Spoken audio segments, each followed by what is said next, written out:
9월로 접어든 시장 만만치 않아 보입니다. 전통적인 약세정이었다는 게 이런 계절적 변수에다가 또 관세 불확실성, 알리바바 충격 같은 이런 것들로 인해서 그동안 시장을 이끌어왔던 모멘텀들이 다소 흔들리는 모습입니다. 약세장이 오는 것인가 고민이 깊어지는 시점, 더 프리미어 강관우 대표의 해안을 들어보도록 하겠습니다. 안녕하십니까? 안녕하십니까? 9월이 전통적으로 약세장이라고 그러더라고요. 네. 마침 약세장이어서 그런지 모르겠지만 우려할 만한 이슈들이 꽤 많이 터졌습니다. 알리바바, 이걸 쇼크라고 표현해야 될지 모르겠지만 알리바바 쇼크, 관세 불확실성, 법원의 판단으로 관세 불확실성 다시 또 불거지고 있고 네. 재정 적자에 대한 부담도 다시 커지고 있는 형국이고 이거 왜 이런 거죠? 9월로 접어들어서? 그러니까 이제 지난번에 주가가 쭉 이제 올라가다가 좀 쉬고 싶은 타이밍이 됐는데 마침 이제 9월로 좀 접어들면서 계절적인 뭐 이런 이슈도 있겠습니다만은 안 보이던 악재들이 이제 하나씩 지금 나오면서 안 그래도 쉬고 싶은데 지금 약간 조정을 겪는 이런 모습을 보이고 있습니다. 마침내 이제 3대 지수가 전체적으로 마이너스권으로 이렇게 들어갔는데 말이죠. 네. 빅스 지수 같은 걸 이렇게 보면은 근데 사실 크게 걱정할 이런 국면은 아니다 이런 생각이에요. 뭐 지난 금요일 날 뭐부터 쭉 이렇게 보시면은 조금 올라왔잖아요. 그죠? 그래서 화요일 날 좀 올라오기는 했습니다만 12% 뛰었습니다.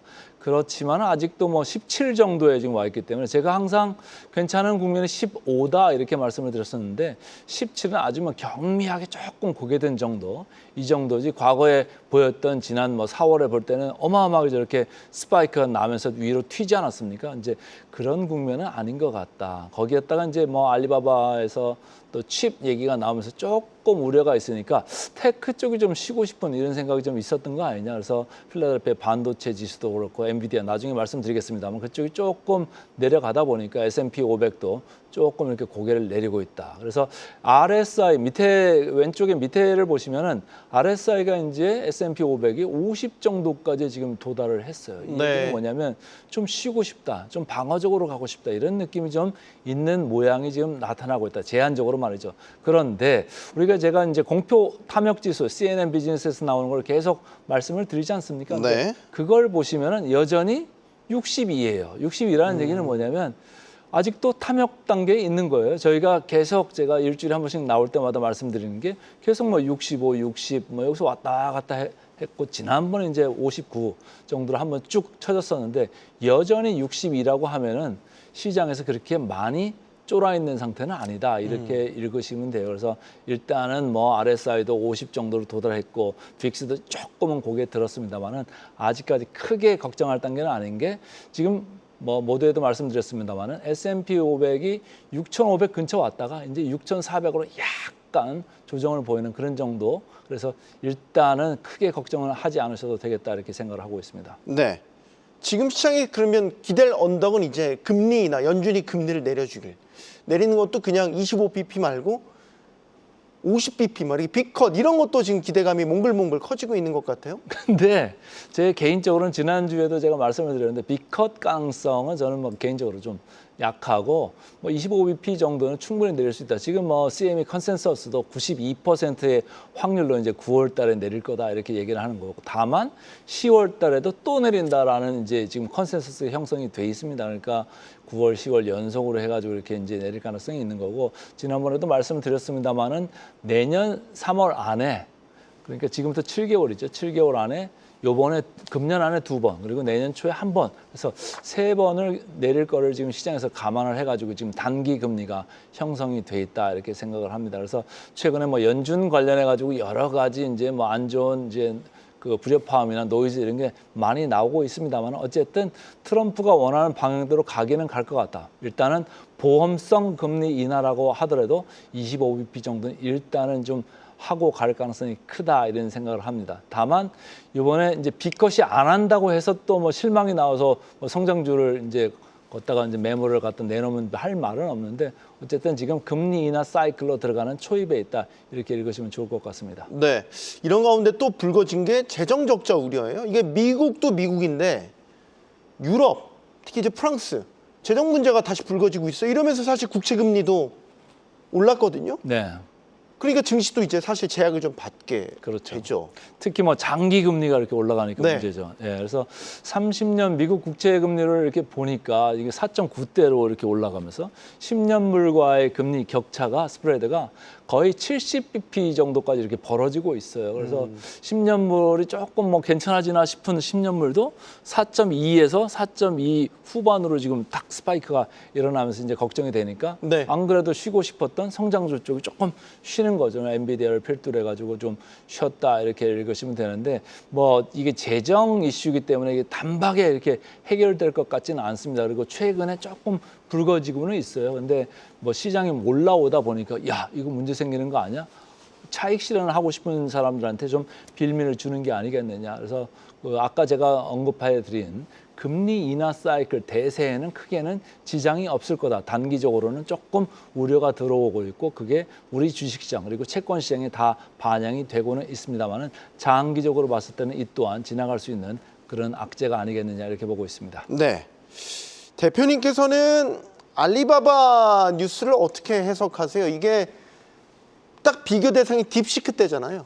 딥시크 충격만큼 쇼크가 심하냐? 아니야, 제한적이야. 금방 끝날 거야. 지금은 이제 후자 쪽에 좀 무게가 실리는 것 같기는 한데 엔비디아는 어쨌든 계속 떨어지고 있어요. 그러니까요. 지금 4일 연속 예, 떨어졌더라고요. 어떻게 봐야 돼요? 딥시크만큼 충격은 그렇게 주지는 않았잖아요, 사실은. 네. 근데 단박에 끝난 리스크도 아니다. 이렇게 저는 봐요. 이게 보면은 중국의 기술 자립도를 계속적으로 지금 높여주는 그 악영향, 이게 악순환으로 지금 들어가는 게 아니겠느냐 이런 얘기예요. 지난번에 뭐 딥시크 했고 이번에 알리바바 했고 자체적으로 이제 칩 개발을 해가지고 자체적으로 해결할 수 있는 그런 기술 역량을 지금 축적하고 있잖아요. 어쨌든 기술 자립도를 올리고 있으니까 서방 세계에 볼 때는 야 이거 문제네. 나중에 보안 문제들이 생기는 거 아닌가 이렇게 이제 걱정할 정도로 하는 거고 엔비디아로 보면은 엔비디아가 중국 시장을 자기들이 어쨌든 매출에 뭐 20%가 됐든 이렇게 좀 가지고 있었는데 그것도 좀 뺏기는 거 아니냐 이런 생각들을 할 수밖에 없잖아요. 그러니까 아무리 뭐 H20이라고 해가지고 지금 나오는 거 대비해서는 아주 저사양의 그런 AI 칩 되겠습니다만 그래도 그나마 그거 시장도 조금 축소될 수 있다 그러면 엔비디아한테는 사실은 좀 이게 도전인 거죠. 그래서 큰 시장에서 조금씩 시장 점유율이 내려올 거를 어쨌든 이게 감수를 해야 될 수밖에 없는 그런 중장기적인 이런 상황에 지금 놓여 있다. 중국에서는 뭐 어차피 자꾸 미국에서 태클 걸고 뭐 수출 규제하고 그러니까 자기들도 이제 AI 쪽에서 안 나갈 수는 없으니까 기술을 계속 키워야 되잖아요. 그러니까 자기들이 뭐 자체적으로 파운드리도 하면서 생산도 하겠다. 설계도 자체적으로 하겠다. 그러니까 미국에서 바라던 그런 모습이 아니잖아요. 자체적으로 따라하고 있으니까. 그래서 상당히 뭐 단기적으로도 조금 안 좋은 뉴스인데 중장기적으로도 좀 안 좋은 뉴스일 수밖에 없다. 엔비디아는 말이죠. 그러니까 세상이 이제 조금 뭐 이렇게 막아놓으면 안 될 것 같아도 중국에 있는 기술 인력들이 미국에서 공부한 사람들도 많거든요. 그러니까 네. 들어가서 다시 뭐 이렇게 개발하는 쪽 조금 기술의 이제 진보 속도, 캐치업 속도는 조금 느리나 그러나 장기적으로는 좀 점점 가면서 따라올 가능성이 있다라는 것은 항상 시장의 우려로 남아 있을 것 같습니다. 이게 저기 알리바바 주가와 엔비디아 주가가 명확하게 갈렸지 않습니까? 그리고 네. 이제 딥시크와 다른 거는 딥시크는 소위 말해서 가성비 좋은 인공지능 서비스였다면 이건 칩 대 칩의 대결이 될 수 있는 거잖아요. 네. 그러니까 직접적인 경쟁인 거잖아요. 만약에 현실화 된다면 말이죠. 그래서 이제 어제도 보면은 주가가 서로 엇갈리잖아요. 네. 보면은 그 엔비디아 주가가 조금 밀렸잖아요. 4일 연속 이렇게 밀렸는데 오른쪽에 알리바바 보시죠. 네. 미국에서도 이제 DR 형태로 상장돼 있지 않습니까?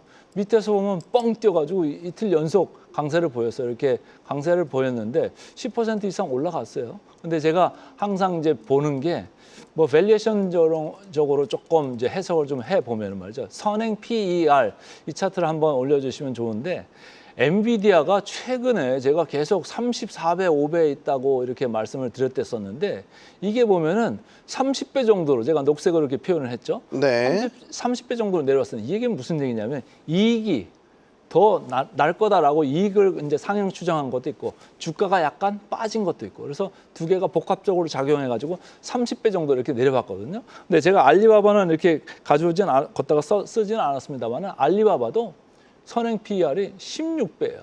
그러니까 30배하고 16배 이렇게 뭐 DR 형태로 이렇게 상장돼 있기는 합니다만은 16배 그러면 야 알리바바가 그렇게 16배밖에 안 돼? 그런 생각으로 저가 매수세, 저가 매력이 좀 있다 이런 생각을 하는 사람들이 좀 들어갈 수가 있다 이런 얘기예요. 지금 중국 시장 보면은 중국 상하이 지수 여러분들 이제 보시는지는 모르겠습니다만 최근에 계속 점점 고개를 들고 있습니다. 중국 개인 투자자들이 점점 중국 시장으로 돈을 싸들고 올 수 있다라는 관측들이 최근에 여기저기서 나오고 있어요. 그래서 원주 가격, 그러니까 알리바바가 원래 상장되는 중국에서의 원주 가격이 올라도 뭐 알리바바 DR 가격도 오를 거고, 또 최근에 불거진 알리바바 칩 관련돼 가지고 관심이 많아진다고 하면 알리바바 이 엔비디아의 경쟁에서 또 따라갈 수 있다 이런 생각으로 올라갈 수 있다고 하면 알리바바의 DR 형태로라도 조금 넣어놓으시는 건 어떤가 이런 개인적인 생각도 해보고 있습니다. 알겠습니다. 자, 오늘 마지막 엔비디아와 알리바바의 주가 비교까지 해봤습니다. 더 프리미어 강관우 대표였습니다. 고맙습니다. 맞습니다.